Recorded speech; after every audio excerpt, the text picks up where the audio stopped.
Hello दोस्तों, आज मैं 2008 में रिलीज हुई American fantasy adventure film the Spiderwick Chronicles को एक्सप्लेन करने जा रही हूँ, जिसको डायरेक्ट किया है mark waters, Freddie Highmore, Sarah Bolger, Mary Louise Parker, Martin Short, Nick Nolte and Seth Rogen ने मिलके, और इसकी IMDb रेटिंग है 6.5 आउट ऑफ 10। ये मूवी बेस्ड है एक बुक पे, और इस मूवी का नाम भी बुक के नाम पे ही रखा गया, द स्पाइडरवे क्रॉनिकल्स। तो अब बिना किसी देरी के चलते हैं सीधा कहानी की तरफ।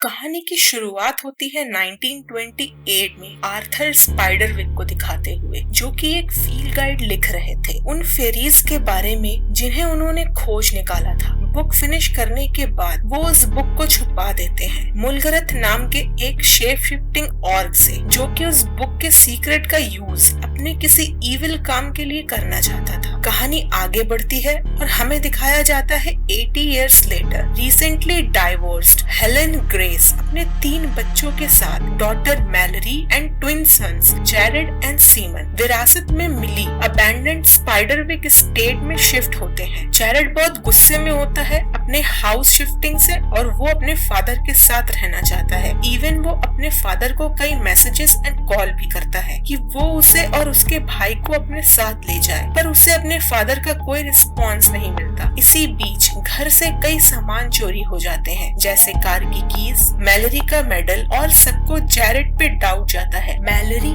जेरेड एंड सीमन डिस्कवर करते हैं कि वॉल्स के अंदर कोई चल रहा है, और वो वॉल्स के पीछे छुपे हुए एक डम्ब वेटर को अनकवर करते हैं। डम्ब वेटर में उन्हें कार की कीज एंड मैलरी को अपना मेडल मिलता है, और वो जेरेड पे गुस्सा करती है कि उसी ने सारी चीजें वहाँ छुपाई है। जेरेड को वहाँ एक और की मिलता है, और वो डिस्कवर करता है आर्थर्स स्टडी रूम, जहाँ उसे एक चेस्ट के अंदर वही फील्ड गाइड मिलता है with a note of warning. Still वो उस बुक को रीड करता है, और जब वो एक्सप्लेन करता है his discovery of the book and the existence of magical creatures to his family, कोई उस पर बिलीव नहीं करता। Next morning Jared meets a brownie जिसका नाम टिम्बल टैग होता है, और जेरेड उसे क्रैकर्स एंड हनी देता है, एज उसने बुक में टिम्बल टैग को हनी पसंद है पढ़ लिया था। पर टिम्बल टैग जेरेड को दिखाई नहीं दे रहा था। उससे पूछने पे जेरेड को पता चलता है कि जब तक वो खुद ना चाहे, कोई उसे और अदर क्रिएचर जो वहाँ प्रेजेंट थे को नहीं देख सकते। टिम्बल टैग जेरेड से बहुत गुस्सा था, और गुस्से में टिम्बल टैग का बॉडी ट्रांसफॉर्म हो जाता है, पर जेरेड उसे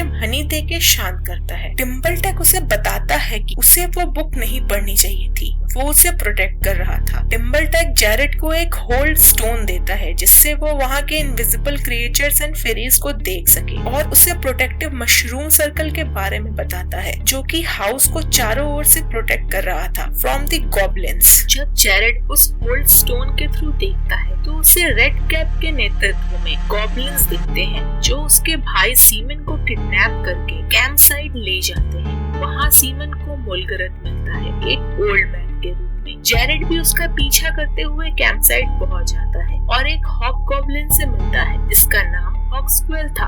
हॉक्सक्वेल जेरेड को फेरीज को देखने की एबिलिटी देता है without using stone, by spitting in his eyes, ताकि जेरेड उसकी हेल्प कर सके मुलगरथ से रिवेंज लेने में, जिसने उसके फैमिली को मारा था। मुलगरथ सीमन को रिलीज कर देता है ताकि वो उसे वो बुक लाके दे सके। जेरेड फाइंड सीमन, और दोनों बुक को लेके झगड़ते हैं, पर गॉब्लिन्स का पीछा करते हैं घर तक। मैलरी अपने फेंसिंग फॉइल से गॉब्लिन से फाइट करती है, और अब तीनों बच्चों को वहाँ के क्रिएचर्स के बारे में पता चल जाता है। तीनों डिसाइड करते हैं Arthur's daughter, their great aunt Lucinda Spiderwick से मिलने का और उनसे एडवाइस लेने का। While Simon distracts the goblins, Mallory and Jared एक अंडरग्राउंड टनल से सिटी की तरफ भागते हैं। वो दोनों एक साइकेट्रिक हॉस्पिटल पहुँचते हैं और एल्डर लुसिंडा से मिलते हैं, जहाँ वो फेरीज के साथ रहती थी। वो दोनों को बताती है कि उन्हें उसके फादर को ढूंढना होगा और उस बुक को उनसे डिस्ट्रॉय करवाना होगा। वो बताती है कि उसके फादर अभी जिंदा है। वो 80 इयर्स पहले फेरीज द्वारा किडनैप कर लिए गए थे ताकि उन्हें जो नॉलेज है वो मुलगरत को ना मिले। At that moment red cap and his goblins उन पे अटैक करते हैं और बुक के कुछ पेजेस अपने साथ ले जाते हैं। उन पेजेस में से मुलगरत को प्रोटेक्टिव सर्कल को ब्रेक करने का सीक्रेट मिल जाता है और वो सब मून के निकलने का वेट करने लगते हैं। तब तक हेलन भी घर आ जाती है मैलरी एंड जेरेड को लेके। हेलन एंड जेरेड में आर्ग्यू होने लगता है कि हेलन कभी उस पे बिलीव नहीं करती। जेरेड गुस्से में हेलन को कहता है he hates her and doesn't want to live with her anymore। पर मैलरी उसे सच बताती है कि उसके फादर किसी और के साथ रहने चले गए हैं, वो अब वापस नहीं आएंगे। जेरेड को अपनी गलती का एहसास होता है। लेटर हॉक्सवेल तीनों को मुलगरत के प्लान के बारे में बताता है कि वो आज रात प्रोटेक्टिव सर्कल को तोड़ने वाले हैं। तीनों बच्चे उस बुक के हेल्प से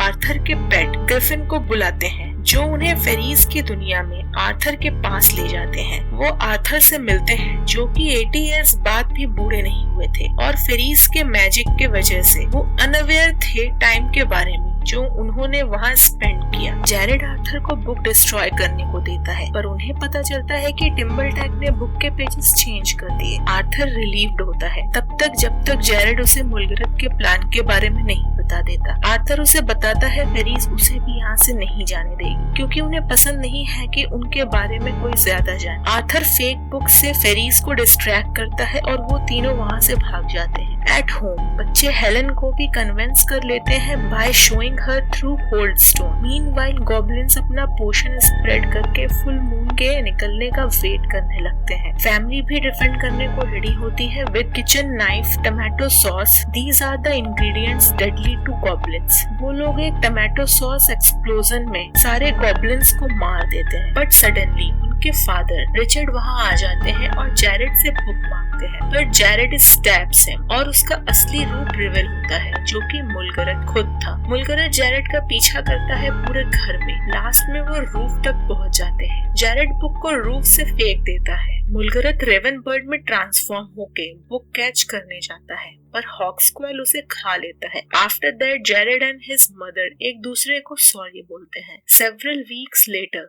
वो सब लुसिंडा को हाउस में लाते हैं। फेरीज भी आर्थर को अपने डॉटर से मिलने को अलाउ करती है क्योंकि बुक अब सेफ था। आर्थर वहाँ नहीं रुक सकता था क्योंकि अगर वो रुकता तो वो डस्ट में ट्रांसफॉर्म हो जाएगा, इसलिए लुसिंडा उसके साथ जाने को बोलती है और वो अपने चाइल्ड एज में ट्रांसफॉर्म हो जाती है। ग्रेस फैमिली आर्थर और लुसिंडा को फेरीज के साथ जाते देखते हैं और कहानी यहीं पे खत्म हो जाती है। दोस्तों आप मुझे इंस्टा और फेसबुक में भी फॉलो कर सकते हैं, लिंक आपको डिस्क्रिप्शन में मिल जाएगा। वीडियो को लाइक और शेयर करना ना भूलिएगा और मेरे चैनल को सब्सक्राइब करिएगा। मिलते हैं नेक्स्ट वीडियो में, तब तक के लिए बाय बाय।